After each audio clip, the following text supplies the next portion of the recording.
Jesus Christ. You're on. Hello, everybody. Welcome in. Welcome.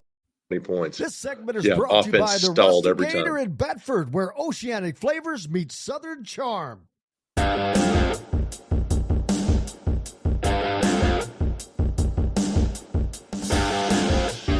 Welcome back to the Hard Truth Studios on this Monday. Indiana Sports Radio, joined now by the great Greg Rakestraw. Greg, how are you, sir?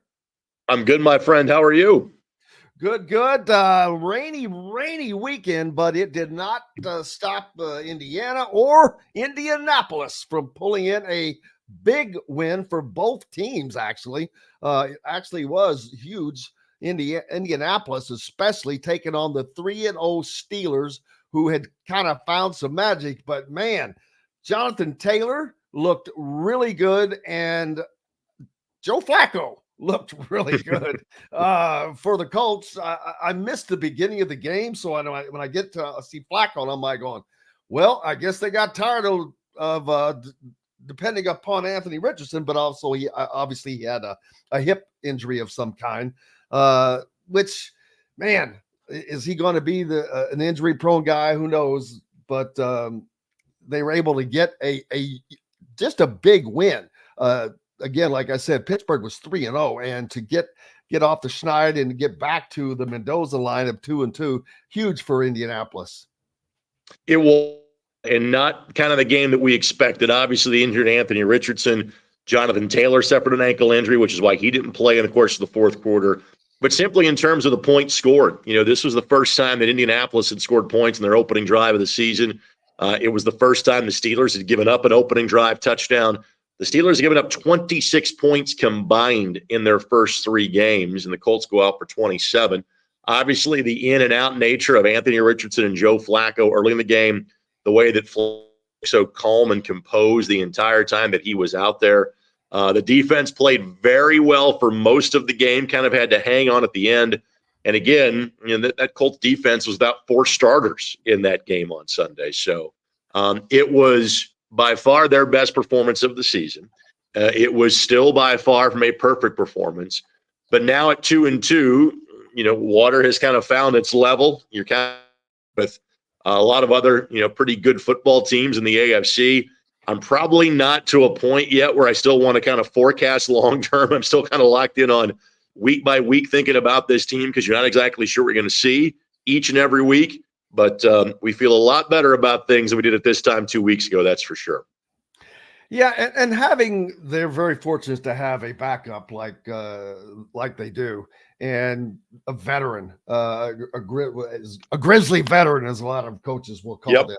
But man, he looked so smooth and looked like he had been playing every game. Correct. And Jimmy, obviously hadn't taken a snap this year. He barely played in the preseason. He looked the part when he played during the preseason in training camp. And my goodness, the first plays in the game, it's a completed pass. Usually you give the backup, hey, just hand the ball off here and get your pulse rate down to about 150. No. Hit it to Josh Downs and the Colts were 8 of 15 on third down yesterday. I know at one point in time, Joe was 6 of 7 on third down passing, and all of those passes had gone for first down. So Josh Downs was tremendous. Michael Pittman Jr. had his best day of the year. Again, the only concern would be injuries. But again, you can deal with them a lot better at 2-2 than you can at 1-3. And let me also reference this from a historical standpoint. Jim, it's the first time the Colts have beaten the Steelers in back-to-back games since they moved to Indianapolis. Of all teams the Colts have played, the Steelers have seemingly had their number. Now, they played 3 consecutive years in Indianapolis. That helps, but it's something the Colts had not accomplished dating back to 1968 and 1971, to give you an idea of how the Colts have beaten the Steelers in back-to-back meetings. Well, and they have an opportunity to win back-to-back games this week as Jacksonville will come to town. Man, they had Houston, I don't want to say beat, because I guess you never have anyone beat till the game's over, but they sure lost a heartbreaker as Houston's able to pull that game out with the Jaguars. Well, let's put it this way. Indy has to go to Jacksonville. So, and Indy's schedule is quirky in that, you play 17 games. They've only got 5 more home games with 13 games left to go. So 3 of 4 were at home to start the season. Now 4 of the next 5 are on the road. And the next 3 road games are all the divisional road games. They take place in the month of October. No one thought the Jacks will be 0-4 to start the year. Nobody. I know they struggled mightily at the end of the year. They seemingly carried over for whatever reason. I thought the Jaguars probably played their best game of the season, yesterday, but still lost to Houston. And so in one sense, you kind of wonder, what Jaguar team will you see? Because the numbers tell you that at 0-4, you're not going to be a playoff team. Yet I think Jacksonville will play with the confidence knowing that Indy has not won in that building in a decade. You got to go back to 2014, the last time the Colts won in Duval. And there have been some really good Colts teams that have gone down to Jacksonville against some really bad Jacksonville teams and come up with an L and looked miserable in the process. So I think this coming week, Jim will tell us a lot more about the maturation of this football team. We have seen how they can come back from adversity. How can you handle success? Can you make this now 3 in a row and get back over 500 before going to play Tennessee the week after that?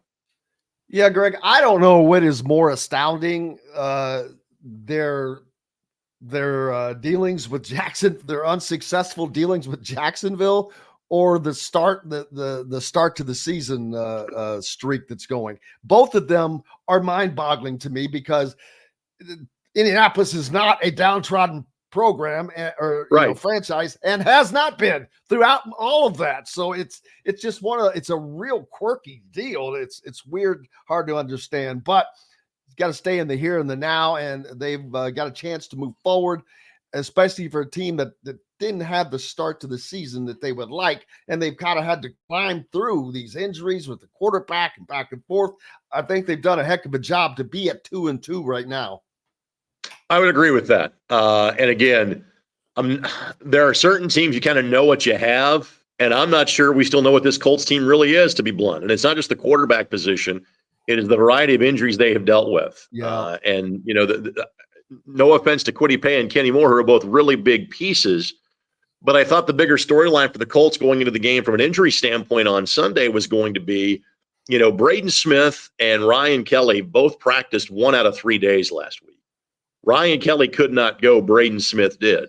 Well, Tanner Bortolini, who is likely the starting center of the future. This is likely Ryan Kelly's last year with the Colts. Bortolini's your likely starter next year, 4th-round pick out of Wisconsin. We didn't notice him, which meant he played great yesterday. The Steelers, their vaunted defense, had 2 sacks. It's the second game in a row in this building that T.J. Watt, who was one of the more disruptive defensive players in the league, really was a non-factor. He had 2 assisted tackles. That was it. Braden Smith was phenomenal against him. And when Braden's been able to play, he's one of the better right tackles in the league. The question he has dealt with, now not this year, he's played all 4 games. The question he has dealt with is health. He missed 7 games a season ago. So again, there are elements of this Colts team. If you can put it all together, I think you can be dangerous. Do I think they're on a tier with the Chiefs or Bills or even Ravens? Probably not. But again, everything for this team, Jim, is be a playoff team. You'd love to win the division. They're a game back of the Texans. But I really think this is a race to 10. Last year, if they had gotten 10 wins, they would have been a playoff team. They had that chance against Houston in the last game, didn't do it, finished 9-8, missed the playoffs. I think everything for this football team starts with, can you be a playoff team for the first time in 4 years? And again, I think the pieces are there. Now let's see if they can just put it together on a week-by-week basis. Justin Fields, the Chicago quarterback, who had been playing well coming into this game, boy, either Indianapolis made him look silly or he did it to himself, but he didn't have a great game, especially with that fumble he had that was a gift for the Colts. I had been really high on him. I'm like, man, Chicago, I think they may have messed up trading him, but who knows? But now you have to wonder, with Anthony Richardson's another injury, how long will this Anthony Richardson experiment go on? Because at some point they're going to have to, they need a franchise quarterback. And I know right now that's Anthony Richardson, but he started so few games up to this point. And if you continue to get hurt, you continue to stymie your potential growth. You're not making any sort of long-term decision on Anthony Richardson, at least until the end of this season, maybe even longer than that. It is true that now he has played 8 games in the National Football League, and he has been knocked out of 4 of them. That's a staggering stat. At the same time, I would tell you, in the brief glimpse we had yesterday, thought it was the best he looked all year. He had 3 runs for 24 yards. He was 3 of 4 for 71 yards passing. The one miss was one that he should not have missed. It was, frankly, the most simple route of the 4 that he threw. Again, the more difficult the play he makes it, the more easy the play he tends not to. What I have said about Anthony is this, and obviously so much of the conversation this week will be about, how much do you run him, sliding, et cetera. I don't think you can take the running element out of Anthony Richards' game and he would be a successful quarterback in the National Football League. You have to have the ability to run and throw the way that he does to make him somewhere or in the vicinity of Cam Newton, Lamar Jackson, somewhere in between, whatever the case may be. And so you can't take that out of his game. You want to work on knowing to go all Kenny Rogers on you, no one to hold him, no one to fold him. Okay, fine. You can work on slides and things of that nature. But if you just try to make him a drop back pocket passer, he's not good enough at that right now to be a starting quarterback, let alone a franchise quarterback in the National Football League. You have to find a way to marry the two and mix in more health, but you are not going to, you can't curtail that and have him be a starting quarterback right now in the National Football League, Jim. It just doesn't work that way. I hear that. Although this would be into the future, and I cannot find it again where I just saw it, but it was Andrew who put up Arch Manning to the Colts. Wow. I think Arch has got one more year before he would be accessible to them via the draft. And again, here's the other thing that I would say is this. The Colts aren't going to be a top 4, top 5 draft pick team this year. Something calamitous would have to be that way. And I don't think they are going to play that way a year from now. And again, assuming Anthony Richardson is the quarterback, and I have no reason to think he's not going to be as of next year. It's kind of why the Colts took Anthony. It was the dip year. It was after the Matt Ryan failed experiment put them in a position to draft 4th, where they took a quarterback for the first time in 11 years after they took Andrew Luck at number 1 in pick 12. So here's what I would say is this.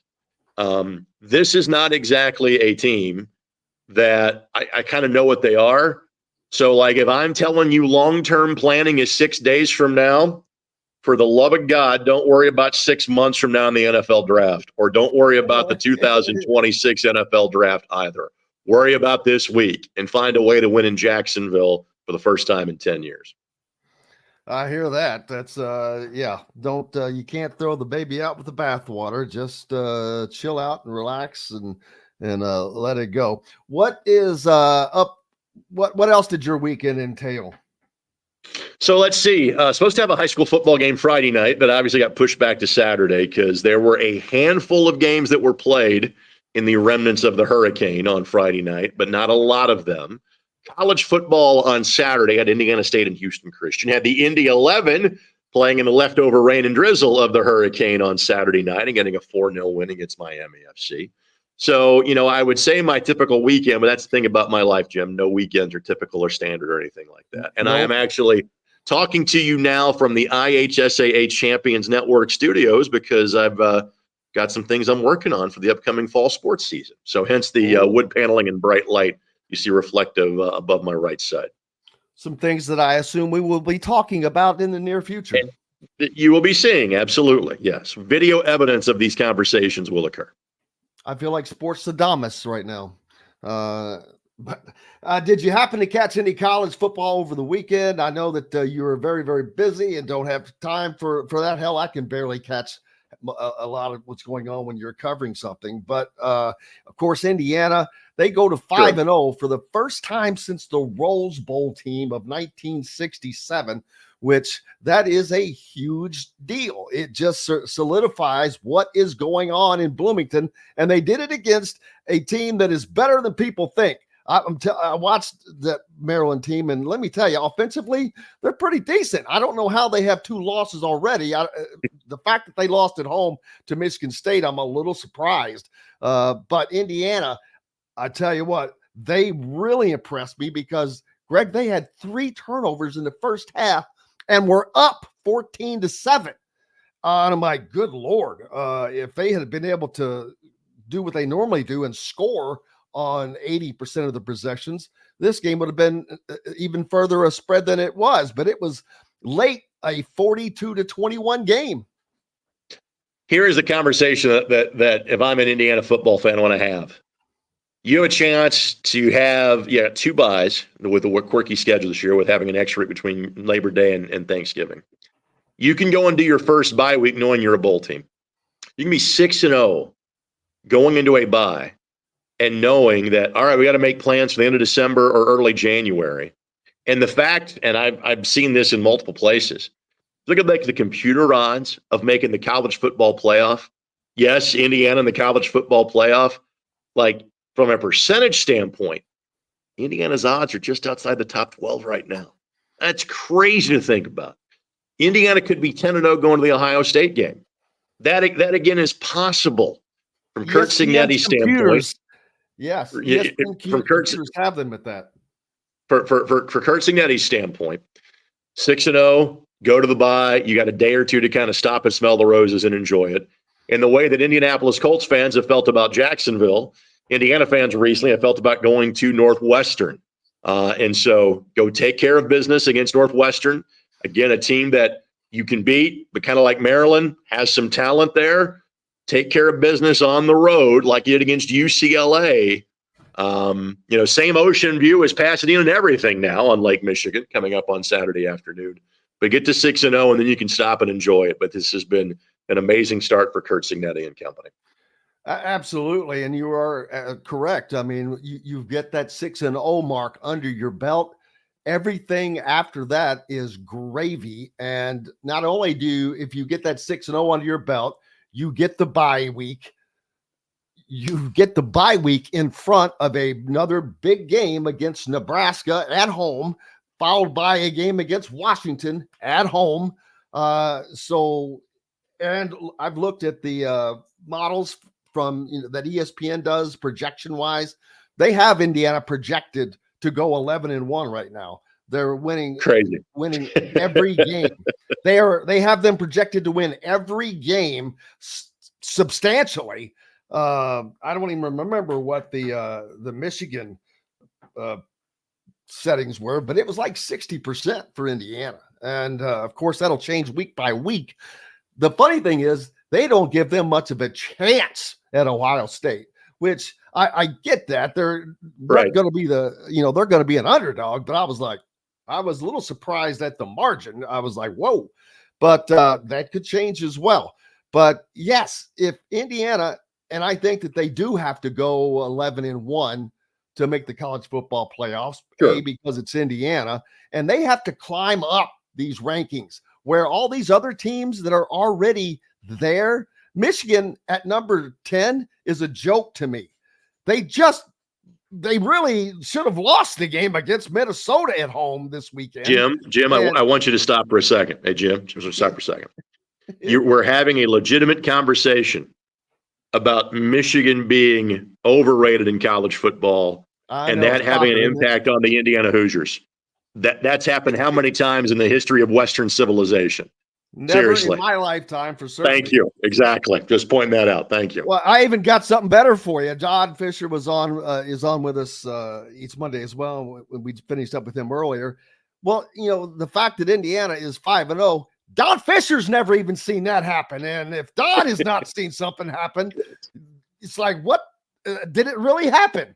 You have to. Today is September 30th, 2024, in the year of our Lord, which is referred to as AD.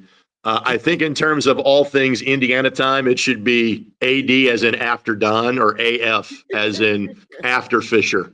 So like There we're you actually in the go. 51st year of AD or AF, depending on how you actually, time things or note things in Bloomington time. Yeah, so this really goes back to the Greeks and Romans, I guess. That's Since right. Indiana was fun last time. What's up next for you, brother? What's up next for me? High school football on Friday night. Ben Davis and Carmel is my game on Friday. Saturday night, Indy 11 and Lou City. And for those that maybe quasi follow soccer in this area, Indy 11, one of the better teams in the USL Championship. Lou City is the best team outside of Major League Soccer, period. They have made the Eastern Conference Finals, if not better, in our league for the first 9 years of their existence. This is year number 10. They are the best team in our league, and I'm not sure it's that close this year. So they come up to Indianapolis for a big rivalry game on Saturday night, then Colts and Jaguars on Sunday, just your standard week for me. Hey, you want to talk about fun? I guarantee you, go to an Indy 11 game, especially against a team like Lou City, which the same as down there. They have great fan support, two of the best teams, like you just mentioned. These are these are not those programs, but these are two cities. I'm going to be obviously Indianapolis making a push already, but I can't believe that Louisville won't follow behind, making a push to join the not the NHL, but the big boys. Sure. Trying to get into Major League Soccer, obviously. And, at our level, so much of your attendance can be dictated by what the weather forecast says. Well, there's no hurricane coming through this weekend. Forecast, once the weather clears out in the next couple of days, sunny in the 70s for the next 4 or 5 days. So I bring that up for this reason, Jim. My guess is you're looking between 10 and 11,000 people at that game on Saturday night, because I know Louisville will bring a very healthy contingent of fans to come up and be a part of that game. So if you're thinking about spending your Saturday night with us, get your tickets now. In fact, here's what you do, IU fans. Find a sports bar where you can watch the Northwestern game, since that venue is so small you can't get tickets for the game in Chicago. Watch the game in downtown Indy, tailgate at the Indy 11 game, watch Hoosier football, then come on in and watch the other type of football Saturday at 7 o'clock on the IU Indianapolis campus. You've got it going. That sounds like the plan, man. Greg Rakestraw from the ISC Sports Network. Make sure you give him a follow and keep up with all the content coming out of there as well. Greg, appreciate you, brother, as always. Thanks, buddy. You betcha.